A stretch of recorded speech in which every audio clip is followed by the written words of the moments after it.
Good afternoon, everyone. My name is Sergeant Daniel Mills, and I am the Northwest Region Recruiter.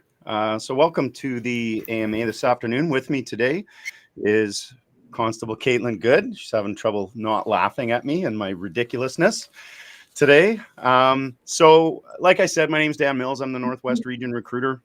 Today we are going to be focusing on Northeast region, which feels a little weird to me because I'm usually really advocating for Northwest, but we're going to talk a lot about Northeast region today. So I'll leave it with Caitlin to give herself a brief introduction, maybe 15-minute introduction. Is that all I get, Sarge? That's all you get. Okay. So my name's Caitlin Good. I'm a provincial constable with Northeast Region Recruitment. I've been a police officer for just over 15 years. Through those 15 years, I started in HSD down in Burlington, went up to Elliott Lake, worked 2 years up there, did about 7 years in Blind River, and I've been in Thessalon since I think it was early 2020. I'm currently stationed out of Thessalon doing a recruitment job right now.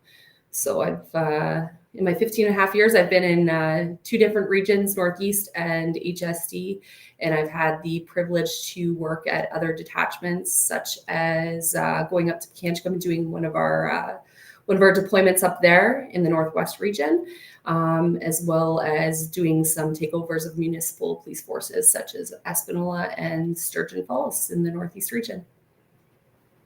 Well, I feel inadequate now. That's quite a storied career. So Caitlin and I have met before in person. We had the opportunity to travel to Winnipeg, Manitoba together to do a little bit of recruitment outreach there. So it was a lovely week we got to spend together. We got to know each other really well, and because there was a lot of driving that went on. So just let's talk a little bit about your HSD time. And before we start, like as we go through this, just so people are aware and I can kind of like set the table a little bit with people, like during our conversation, we're going to be talking about really good things in the Northeast region, really good things in the Northwest region, really good things in HSD, but we are highlighting Northeast region today. So if we do talk about HSD and maybe how Caitlin prefers being in Northeast region, it is not any indication, any slam against HSD at all. The OPP in general all over the province is fantastic, right? So I just want to kind of put that out there just so people don't misinterpret anything that we're saying today in any way. So let's talk about your time in HSD. How did that go? I feel like I'm doing my podcast. Let's start with you came up to Northeast region when you went to school. Yeah, that's right. So I went to school to be a phys ed teacher. I went to Laurentian and I took the sports and physical education program. And I was thinking that was what I was going to go and pursue. My last year at university, I said, what the heck? You know what? My father was a police officer with a different police force. And I thought, you know what? It's always kind of been in the back of my head. And I've always said I don't want to do it. But now's my chance. You know what? I'm going to try.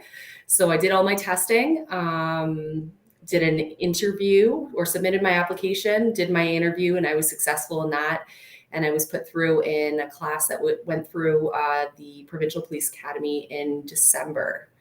And I was very, very lucky because I got hired right out of university, which was great. I was from, obviously, well, I was from Burlington. That's where I grew up. That's where I did my high schooling, my elementary school. And going up to Sudbury, the Northeast region, I really enjoyed my time up there. I kind of fell in love with the campfires and plaid and slower Rubber pace of boots. life. Yeah. Yes, yes. That's where I met my husband, and he was from Northeast region. So when I decided I wanted to be a police officer, I knew right away I was only going to apply to the OPP. I wasn't going to apply to a police force in Southern Ontario because my intentions were to move up to Northeast region. So that brought me to my application. All the postings at the time, this was about 15 and a half years ago, my 6 postings that I wanted to go to, they were all in Northeast region. They sent me to the Burlington HSD detachment because they obviously saw where I was from originally, and they thought, you know what, we're going to put you there. So I went down there, and I had a great time. I had a really, really good group of officers that I worked with. I had a great platoon. It was nice working with multiple officers on my platoon. Sometimes there would be 5, sometimes there would be 7. We had a designated riot unit that might be working as well when we were working. So that brought us up to more officers. And I had fun down there on the QEW and the 403, getting stuck in traffic. And yeah, it was a great time. But I put my transfer in after my first year and I passed my probation.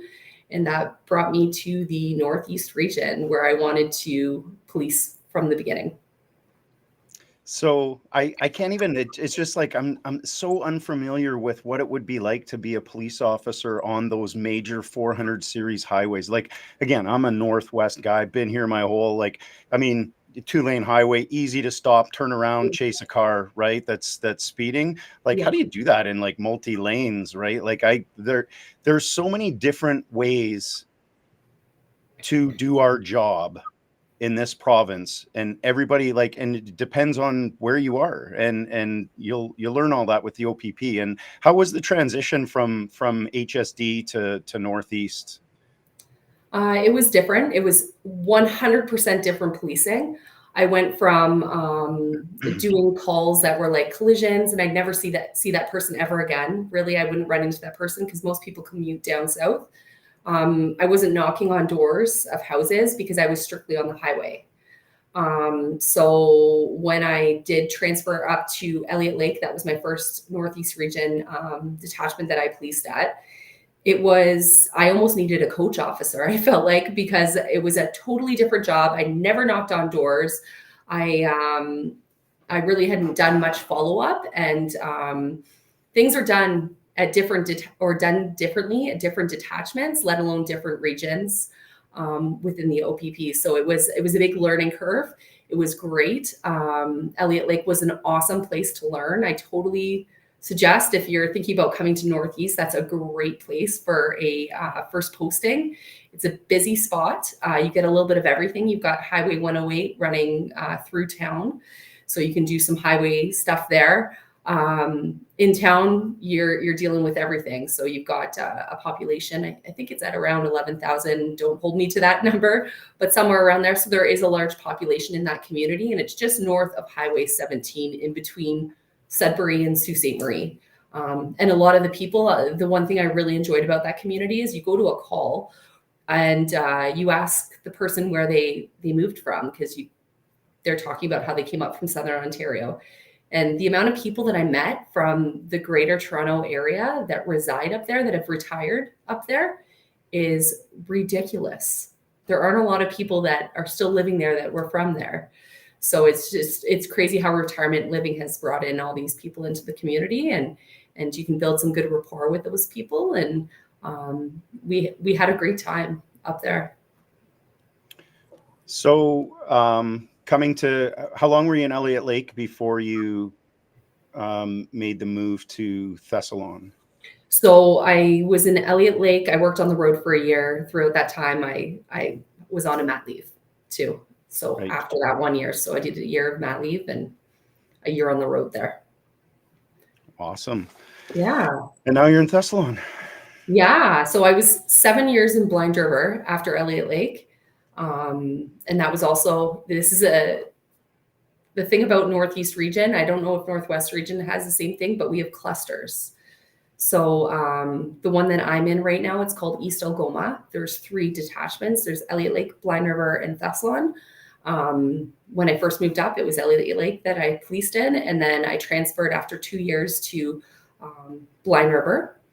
I did 7 years in Blind River, and that put me 2 years over my duration. So another thing that we can also talk about, I guess, Dan, is duration postings and Northeast region as well. So East Algoma, every detachment is a 5-year duration posting. So when you decide, when you take that that job at one of those detachments, you're there for 5 years. You get paid a little extra once a year, just an incentive to live in these communities that are not as close to necessities, well, certain people's necessities, and things like Costco and like a Walmart. So we don't have Walmart, we don't have Costco, we've got smaller grocery stores. Elliott Lake has a few grocery stores that are pretty reasonable in price. Blind River and Thessalon are grocery stores. They're smaller, so they're not like a big center. And you're accessible to Sault Ste. Marie and Sudbury. Like, how far of a travel would that be to go to those larger centers? Sure. So where I am right now in Thessalon, I'm about an hour to Sault Ste. Marie. From Sudbury, I would say around 2 hours, give or take, to Sudbury. So Sudbury is, I would say, the major center in the Northeast region. And then Sault Ste. Marie has about 75,000 people in it. So it is a fairly major city. It is a border town. It has a steel plant, and it has a bridge that takes you over to Sault Ste. Marie, Michigan, which is great for just going across, going to Detroit to see some hockey games, or going and seeing the Tigers play, or going to concerts. Excuse me, before we continue our conversation. So Mike is asking if the OPP would consider hiring a new officer in their mid-40s. Absolutely, Mike. We have officers in our process from 18 years to into their 50s. Actually, Caitlin, I'm not sure if you knew this, but I am involved in a podcast, Uniform Recruitment podcast. Kind of a big deal, Sarge. It's like all I talked about on the drive to Winnipeg. I didn't make you listen to any episodes, though. Thanks. But one of our episodes is with an officer at Aurora Detachment named Nicola Morris, and she was in her 50s actually when she got hired by the OPP and went to OPC. So yes, Mike, absolutely, we would consider hiring somebody in their mid-40s. Another question. This one's directly to you, Caitlin. How has it been being a woman in policing for the OPP? It's a great question. I know we have a lot going on for women in policing this year. It's the 50th anniversary of women in uniform with the OPP. So we're really highlighting that as much as we can. So Caitlin, how is it being a woman in policing in the OPP? It's been great. I've had great support from family, friends, as well as coworkers. It all depends on where you're working when it comes to how many other females there are that are working with you. I've met some really close friends of mine through my career. I feel like being a woman in policing, it gives you a chance to do things that some people aren't able to do. An example of that would be sometimes people ask to speak to just a female. They feel comfortable just speaking to a female. They don't want to speak to a male. And that's one thing that obviously I can bring to the table. Again, the shifts that I've worked on, I'm trying to think, I don't think I've ever had, oh no, I've had one partner that was a female before. Other than that, it's just been the one time that I've had a female partner that I've worked with. But I have had no issues at all. I get respect from everyone I'm dealing with. I think it's how you talk to people. That's kind of the attitude that you get back from them. So I've been very, very lucky. I think, and I have no experience being a woman in policing in the OPP, but I've worked with like a lot of great people in this organization, and I have so much respect for the women in our organization and everything that they do and have done. And like again, it's a progression, right? Like 50 years ago, when women started policing in the OPP, they wore heels and carried a purse and wore a skirt, and like things have changed so much in society, and the OPP has changed right along with that, right? And Mhm. I think we're a leader in that area, and again, I can't encourage women to apply and be involved in the OPP. We need more representation from women, so that women have officers that they can relate to. I think that's super important. Mhm. So yeah, like please send in your applications. Yeah, and it doesn't matter. Like I'm a mother of two children. I have a husband that works as well. He's a teacher, and we make it work, right? One of the benefits to working on the road as as a police officer, as a parent, is that you sometimes, if you're working night shift, you will have the whole day. Although you have to sleep a little, you still have part of the day to get things done without kids around, which I really enjoy. That quiet time, that's kind of me time. So that's a huge benefit. But when it comes to maternity leaves, things like that, the OPP, they really do a good job in promoting parents, whether it's a parental leave or a mother or a maternity leave. They do a really good job at promoting and helping you out through that time. So it's been great. I've really enjoyed it, and yeah, that's about it. Nicole's asking about the process and how long it typically takes. You want to take this one?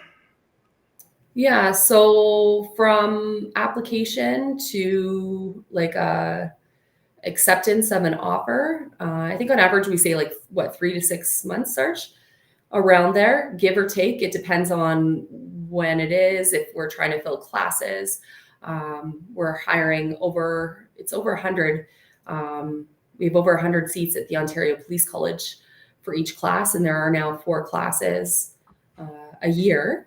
So again, we're trying to fill those spots as fast as possible. So Yeah, we're filling 110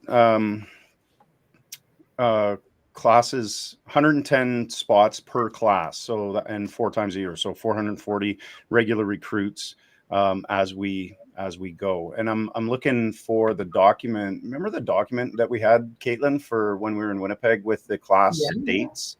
yeah, I can get that. 1 second. I'm trying to find that on my. Oh, I have it on So we my have phone. 4 intakes. I think there was one Yeah. in February where recruits. So we have a Provincial Police Academy start date. So there's one at the end of February. There's one coming up at the end of March, or sorry, the end of May. And then we have one at the end of August, and that again is starting at the Provincial Police Academy, which is your week before you go to the Ontario Police College, or sorry, before you start with them online. So So those are the 4 intakes. So again, depending where your file is in the process, it kind of depends which class that you would be considered for if you're successful. So like obviously if you submit your application tomorrow, you're likely not going to be considered for the May class. You may be considered for the next class, right? Depending on how quickly we get through your file. Our own, just in response to questions about the portal and the application, if you could direct your question to uniformrecruitment@opp.ca, we can answer that question there. But I saw something about Ryan. So Ryan was asking about finding housing up north. okay. So we don't find housing for our recruits, but we do have, in some locations, we do have what we call government housing. So like Moosonee, for example, Sioux Lookout, Pickle Lake, I think Chapeau at one Armstrong, time had it Chapeau might have at had one it at one time. time. I hope they still do, but yeah. Yeah, so these are conversations that, like, if you do get hired, these are conversations that you should have with the detachment that you're going to. So I would usually recommend people, like if I was talking to Caitlin, I would recommend to her, you know, like she gets a job offer to go to Elliott Lake. I would say, you know what, here, maybe call the administrative line at Elliott Lake Detachment, explain that you're a new officer coming to the community and you'd like to talk to an officer about possibly getting some help finding accommodation. And most, if not all, officers are going to be willing to do whatever they can to help you find accommodation. Yeah, and absolutely. Another benefit to Northeast, and I know some of Northwest too, is that housing costs compared to the GTA are much lower. When I first moved up from Burlington, I was looking at houses down there, and they were skyrocketing at the time. I ended up buying a place on Lake Huron, and it was very, very affordable. We'll put it that way. It was probably 12 years ago now, but at the time it was about like $230,000. So there's many options. Housing prices, depending on where you're going, can be much more reasonable than the $1 million range in the GTA. And you do get paid a little extra to police in Northeast and Northwest if you're going to a duration posting. So that can help you out as well.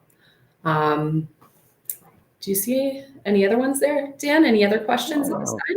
You want to Daniel's asking, great name, by the way, is asking, what is the likelihood of being hired and staying within your community? No guarantees. I would always put it as my number. If you want to do that, I would always put it as my number one selection in your 6 preferred postings. But again, it depends, like as we get through your file, as we get to the end of your file and we're ready to offer you a position, it depends on what the operational needs and requirements are at that detachment at that time. So there's a few things that kind of can come into play there. So no guarantees. I was lucky enough. Well, I'm a bit of a different situation, but I do know people that do police in their home communities and have been successful in getting positions in their home communities. So it is something that does happen. But again, it depends on a few different variables. Harminder's asking what they can expect at the PPA in week 1 at OPC. Okay. So I know that you're going to have to for sure do your PIN test at one point. So make sure that you're ready for that. I know that you have to send in your shuttle run right when you apply online and then just before you go. So just make sure that you're keeping up with it and you're doing your PIN test and you're able to achieve that 75%. Other things are they're going to be giving you your uniform. So you've sent in through the application process, they'll ask you to go to a tailor and get all your measurements done. You'll go to the quartermaster stores at the OPP headquarters and they will give you your pants. They'll give you your shirts, your tie, your hats, everything, your vest. And everyone knows that that's your chance to get back to where you're staying and take selfies of yourself and send it to your whole family, right, Dan? That's yeah, selfies. Selfies. So, first thing you do. Yeah. That wasn't a thing. I'm old, so that wasn't a thing when I got hired. But no such thing as selfies. Yeah, it's a lot of paperwork your first week. You're at the Provincial Police Academy. Again, they're going to make you do some physical fitness. They're going to get you all set up with everything that you need to go to the Ontario Police College. First aid still, I think, too. Do they do? I don't know if they're doing first aid anymore. It was only like 15 and a half years ago I was there. So yeah, I feel like they are. I've organized some of that training. So I think that's something they'll see too. Okay. Lizzie Bear is asking me if I've always worked in the North. Yes, Lizzie Bear, I sure have. I was actually thinking about that when, and welcome. I've seen Lizzie Bear on here before, so welcome back, Lizzie Bear. I was thinking about that when Caitlin was telling her story and how envious I actually was that she's had the opportunity to work in another region. I don't regret not working in another region, but I think about how much richer my policing experience might have been if I had that experience in another region to be able to, grow in, right? So I have been in the north. I'm not sure if I would choose to go to any other region because I love it here so much. Maybe northeast. Yeah. Hey, sometimes I go to Northwest. Yeah. Yeah. So I'm pretty established where I am. So again, once you start, like, I have my kids, and I mean, I have a shared custody with my ex and different. So there's a lot of different factors there. So I doubt that I'll be going anywhere, but you never know. So Lucas is asking about volunteer experience before applying to the OPP. I'll just answer this one quick, if you don't mind, Caitlin. Yeah, go ahead. I would say, like, one of the responses I get when I ask people why they want to be a police officer, they usually tell me it's because they want to have a positive impact in their community, and they want to help out and make their community better. So I usually, in my mind, think then, okay, like, what are you doing now?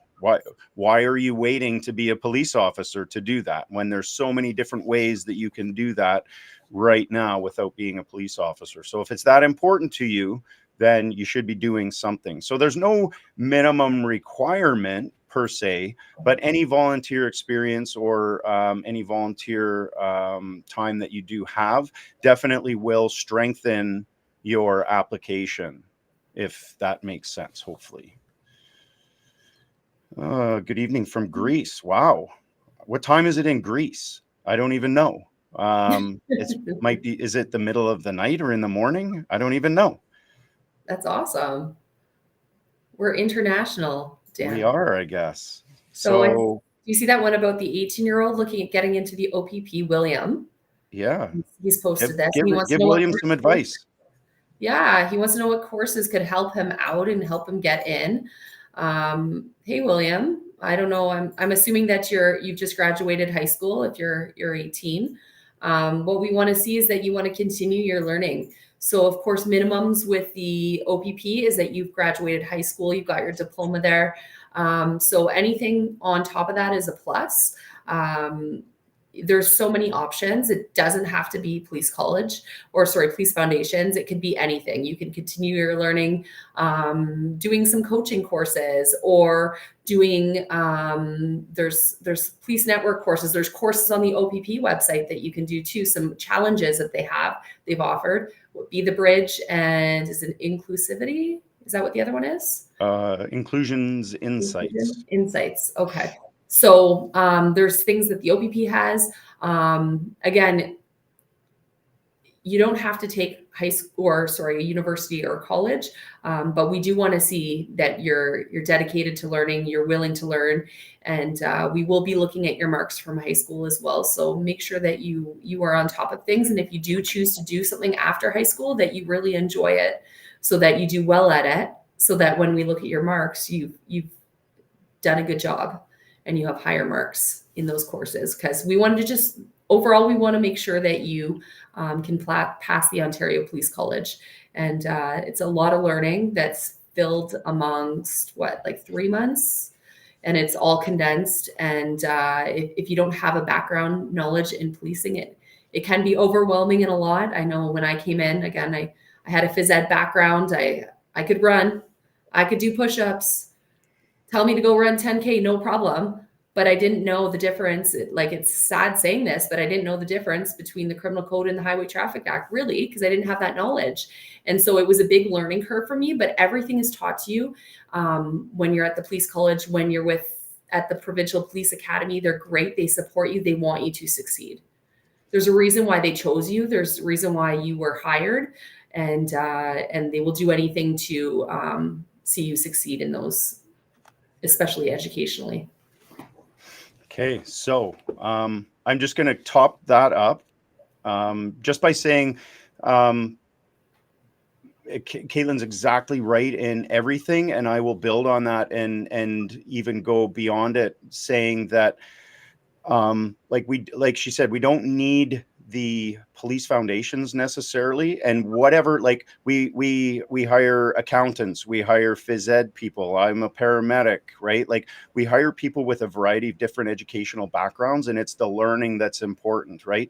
And how much do you need, or what do you have, doesn't necessarily matter so much as that ability to learn and the desire to develop and grow as a person, right? So the one thing that I would say about police foundations or any like criminal justice courses or anything like that, those are helpful in they give you some background and knowledge about the job and the law and some relevant stuff in our career when you go to OPC, so it can be a little bit easier and less stressful for you in that area, right? Absolutely. So I just want to hit this one from Natalie, Caitlin, and you can top me up when I'm done talking.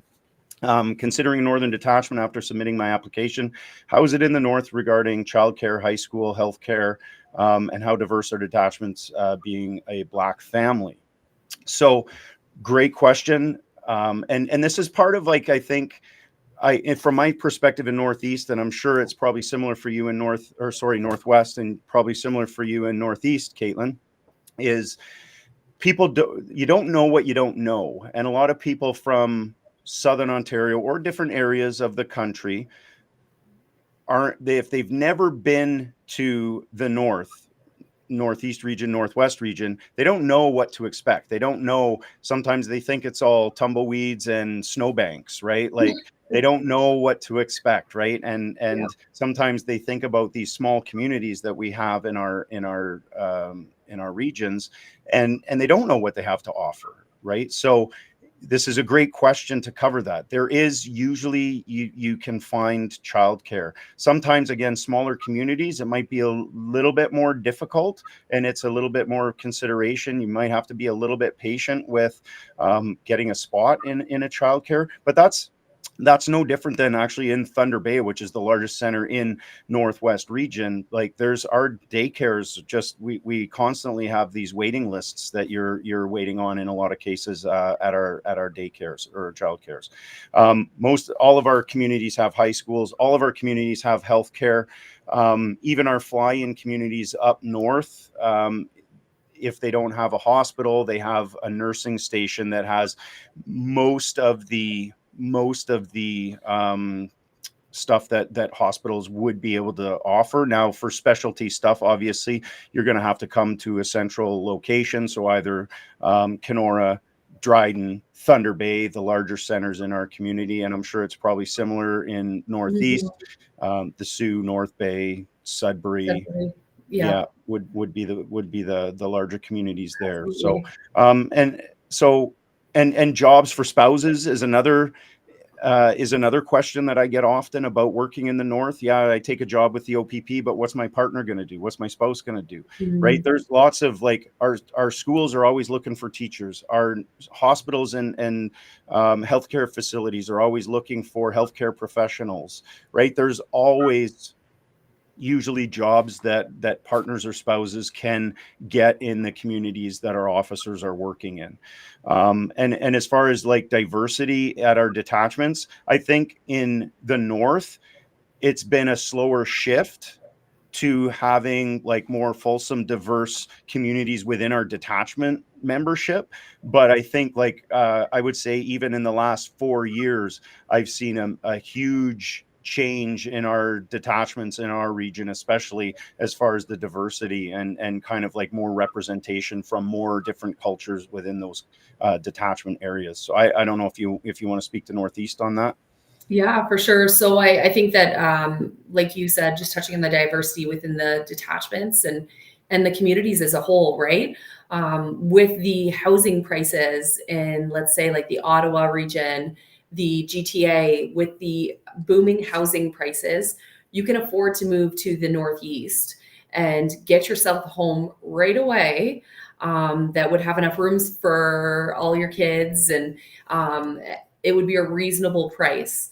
And when it comes to schools, in my community that I police, in Thessalon, there is one high school. that all the kids in the area go to. So there's a bunch of small little communities in the area. I hear there's a good gym teacher there too. I heard there's a very good gym teacher there too. Yeah. Mm-hmm. Caitlin's husband. My husband. So yeah, there's a bunch of small little communities. Most of them have small community schools in them, so the elementary schools. And then when the kids get to grade 7 and 8, then they will take a bus and go to the high school. And then if you're not in the community that the high school's in, and then you would go to that school until grade 12's done, and then go off to wherever you choose to go to school after, if you choose to do that.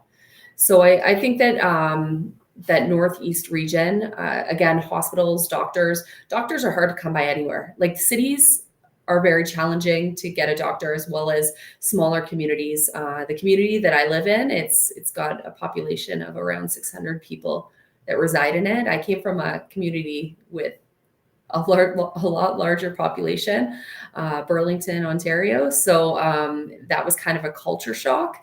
But you know what? To raise a family up in the Northeast region, I wouldn't change it. My kids have so many opportunities. Everyone knows everyone. When I'm policing, I'm driving down my street, my neighbors are stopping me and just want to chat with me.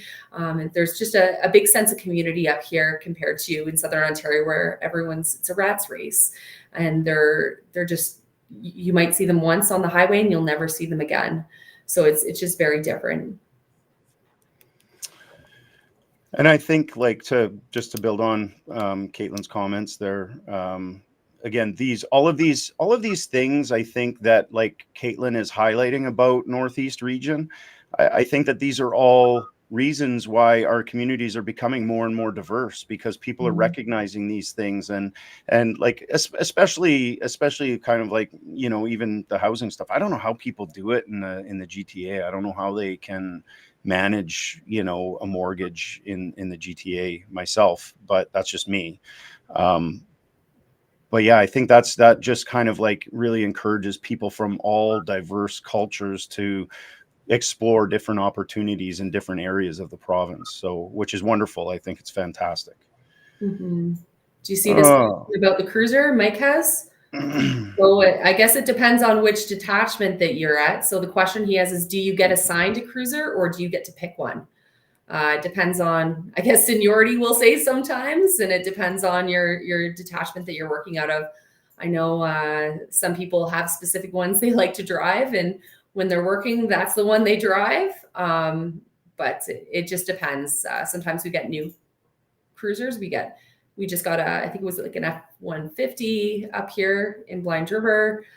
We've got some Durangos. We've got a Tahoe. We've got some Chargers. So we have all different kinds of vehicles. And on top of that, we also have snowmobiles, ATVs, boats, because where I'm located in the Northeast region, it's is like the north part of Lake Huron. So we do have a lot of waterways that we do police, and sometimes you will get an opportunity to go out on the boat for the day, which is a lot of fun with one of our marine operators. And that's one of the courses that you also might get an opportunity to take as well, if that's something you're interested in. So Colton talks about submitting an application and being unsuccessful, told he can reapply, or told they can reapply in a year, and is looking for some advice. I would say to Colton or anybody who has been unsuccessful in our process, look at our 10 areas of assessment. I'm a huge advocate for this and personal growth and personal development. So look at our 10 areas of assessment and write notes about yourself in those areas of assessment, and really try to find out. And when you do that, you can usually see areas that you may need to develop in. And that's what I would do. And a lot of people ask, like, hey, where did I go wrong? And there's like, to kind of like maintain the integrity of our process, there's information that we can't share with people, unfortunately. And I get that why you would want to know, because you want to grow and develop. I get that. But usually you can find the answers yourself by looking at our 10 areas of assessment, doing an honest self-evaluation in those areas of assessment, and you'll find areas probably that you could develop and grow in. So I would say if you have that year right, and you're still interested in the career, you still have some passion, you still want to be a member of the OPP, use that year to kind of like try to grow and develop in areas that you feel like you may need to develop in. That's usually my advice to people. How many years do you to patrol to apply special division? So Mandeep, I feel like you're asking, like, when you get hired, you have, usually we ask for 3 to 5 years of policing, generalized policing experience before you can start to specialize in different units. So I think that's probably the answer to your question. So again, you need to learn to be a police officer before you can start to specialize and kind of learn how to do different specialty things within the organization, because you need that good base knowledge that a a solid police officer should have. I think that's the answer to your question. But also I feel like, I don't know if it's like northern duration directed. So again, if you're sometimes in our northern duration or our northern detachments, when you're asked to work in these northern detachments, there'll be a time frame that's attached to it, like say, I don't know, Atikokan's what we call a 4-year duration in Northwest region. So you would be expected to give 4 years in that community before you transferred to another community. Can we stop talking about Northwest, Sarge? Sorry. I know you can't help yourself. I see a question here from Fitzroy. It says, what's the difference in your day-to-day job as a police officer in HSD versus Frontline? And I think that's a really good conversation and question that we need to have just regarding HSD. A typical calls that we would have would be collisions, traffic complaints. I'm trying to think, like pedestrians on the highway, debris on a highway, that kind of stuff. That would be a typical HSD call that I experienced, or people driving in the HOV lane with just one occupant, things like that people would call in, versus, so you would get out on the highway right away because of the fact that it's rush hour. The minute that you start your shift, whether it's 5 or 6 in the morning, you get out there and you go write some tickets, you deal with collisions, and it's busy until just before lunchtime. And then you can kind of take a break, go get a bite to eat, maybe get some water because you've been working all morning, and then get back out there after, because rush hour starts again. So that's my experience with HSD, the way it was.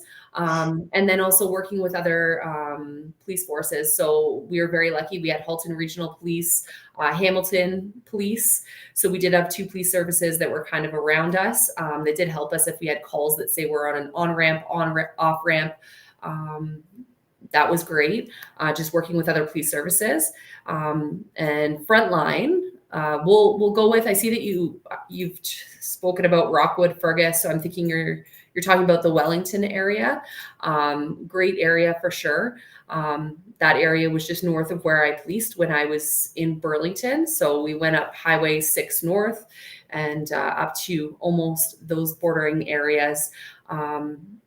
So I'll just go with my experience up in Northeast region, which could be very similar.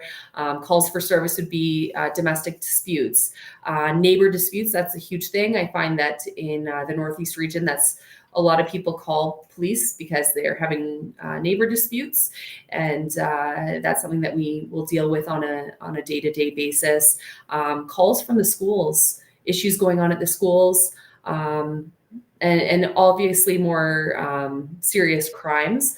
But when I come in, the thing I really love about my job, especially in the Northeast, is that when I come in, I get changed, I get dressed, I'm ready to go. But I don't feel as rushed as when I was in HSD. So when I came in HSD, it was like, get your stuff on, be ready 15, 20 minutes before your shift, be out there, have your cruiser ready, get on the road, because the collisions are going to start coming in. Up here, it's kind of a slower pace of life. So you come in, you get your kit on, you're ready to go in case there is a call. You find out where the officers from night shift are, and you could go and relieve them if they're at a scene of, say, like a fire or a criminal investigation that they're doing. You would go and relieve them and help them out, or you just start working on your paperwork. You look at your emails. You have some time to kind of get into your job. It's not always as high paced and go. So another thing is the difference with the amount of people that you work with. In Burlington, we had zones. So there was like zone 1, 2, 3, 4, different zones, different areas of the highway. You'd be responsible for a certain zone every day. It would change so that you weren't stuck with the busy zone every day. Whereas up here in the Northeast region, in the detachments I've been at, everyone goes and helps out at everything. Sure, in Thessalon, there's sometimes you're working with one other person. That's very common. As my platoon in Thessalon, it was me and my partner. And sometimes you're lucky to have a sergeant that works with you. But if anything does come in, anything big, you have backup from the neighboring detachments. So that's something to also think about as well. So Blind River would come from about half an hour away, come back us up if they heard we were going to a pretty serious call. And sure, it takes a little bit of time, but you play smart and safe, and the goal every day is to go home at the end of the day and go home to your family. So we're just a big family up here. We are, and I think that's a really great comment, Caitlin. Like, and I know that that's the case in Northwest Region. Like, and I think it's the OPP in general. Like, you and I had never met, and it's very, like, our trip to Winnipeg was like very comfortable and relaxed and easy because we we just have that camaraderie from being members of the OPP and being police officers in the same organization. I think it's, when you say it's like a big family, it really kind of is, and it's more, every detachment is kind of, every shift is kind of like its own family. Every detachment is kind of like its own family. Every region is kind of like its own family. And then the organization as a whole is kind of like its own family. So well said. So at the police academy, do recruits leave on the weekends? Yeah, if they can. Most, I think Northwest Region recruits tend to leave less on the weekend because it's the travel is so far, obviously.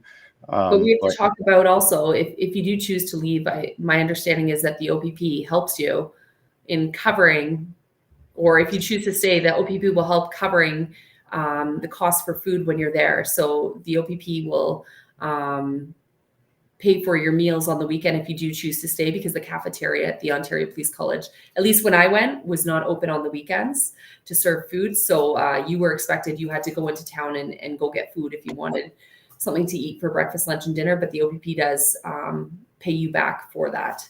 Yeah.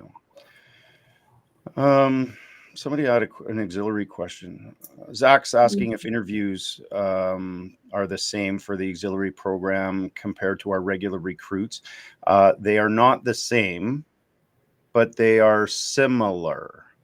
So I would say if you've done an auxiliary interview, then you probably have a reasonably good expectation of like what to expect. There is a little bit more, and we do have some questions regarding fitness. We'd have some questions regarding our essential competencies as well. So those are the tell me about a time when type of questions. So those are things that, maybe a little bit different, but it is similar, I would say.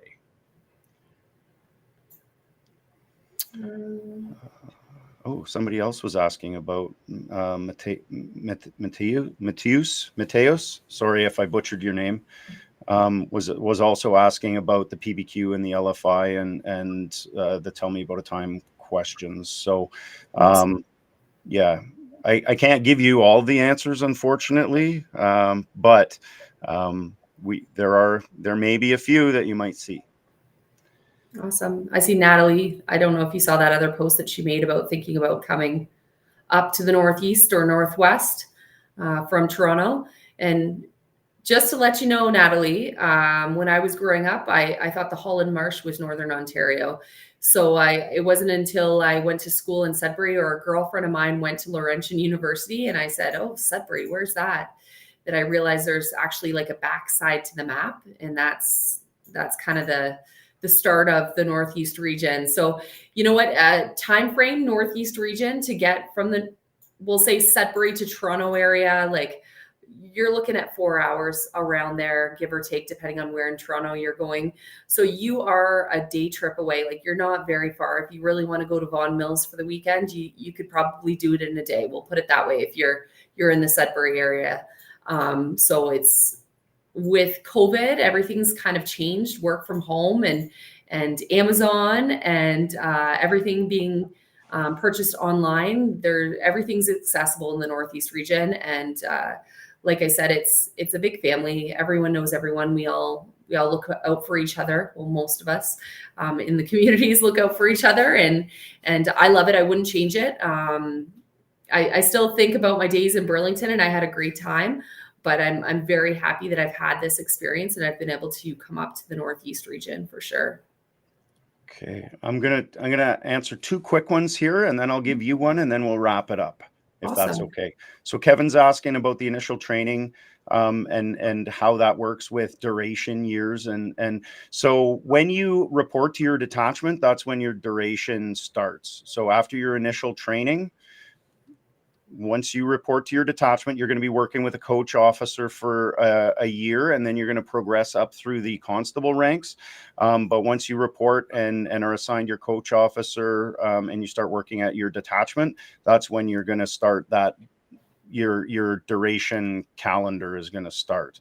The other one I was going to answer was complete. Where did it go? Here. Completed college degree back in 2017. Currently have PR status. How can I apply? So I think it's important that we explain to people how they can apply if they're not in the process already. So if you go to our website, opp.ca, to our careers page /careers, opp.ca/careers. If you go to that website, you can navigate through that website, and there's all kinds of recruitment oriented information. Like I imagine you probably are aware, if you're on this AMA today, of that website. But on the website, you'll see you'll be able to navigate to submitting an application. There's a link there that's going to take you to a government website landing page where you're going to create an account, and you'll have a password. So only you will have access to that. When you log in, you'll be able to connect to our online application portal. And you can fill out the application at your leisure. You can log out, come back in, make sure you save it, log out, come back in, continue working on it. So there's no timing that's associated with it. You can take your time. We understand that it takes time to kind of collect information and stuff like that. And then when you submit it, we will have access through the miracles of technology through the backside of that portal, and we'll be able to see all your information, and then work on our side of your application. So that's how you would submit your application to the OPP. So you're going to have to create an account. You'll have a password that only you know. You'll then have access to the online application portal, fill it out at your leisure. It'll tell you you're 50% complete, you're 70% complete. And then when you're 100% complete, submit it, and then we will have access to it. And then we will be able to process that application. Anything catching your eye, Caitlin? So, Sarge, remember when we were in Winnipeg? Yeah. Before we went to the Chris Stapleton concert? Yeah, I was going to ask you what your favorite part of Winnipeg was, other than talking to all the wonderful people in Manitoba. You know what? That was a blast. But I have to say the highlight might have been, other than riding in a car for 8 hours with you when I've never met you before. We'll say it was the Chris Stapleton concert that we went to. It just happened. He happened to be in town when we were there doing an event. So we were very lucky to get some, or the Sarge was very lucky to get some tickets for us to go and see Chris Stapleton. But do you remember before we went to the Chris Stapleton concert and we went out for dinner somewhere, and there was a server that was very much on her toes, and she was all over. She was a All over great me, waitress. All she had like some smart attitude. comments, and I Yeah. was really appreciating it. And I said to you, you know what? I was a beer cart girl. I was a hostess. I was a waitress. Those are the kinds of jobs that I did leading up to the policing career. And I saw that there was a comment here. Somebody had commented on the side. I just looked at it quickly, and they said something about, will being a bartender affect me having, or me being, I don't even know where it was, something about having a past job as a bartender. Will that affect me applying? I think that's a great job to have prior to applying to the OPP. You're dealing with people that may be intoxicated, hopefully not, because you're not over serving them. You're able to identify if they're intoxicated. So there's so many skills. You're dealing with people on a regular basis, high paced, I guess, job. And I think that we need to bring that to light, that, you know what, you don't need to have a security job to apply to be a police officer. You don't need those experiences. You just need to be able to talk to people. That's the most important thing, is having those communication skills, because that is our job these days, is being able to communicate with people and figuring out a way how to, if they are unable to communicate with you.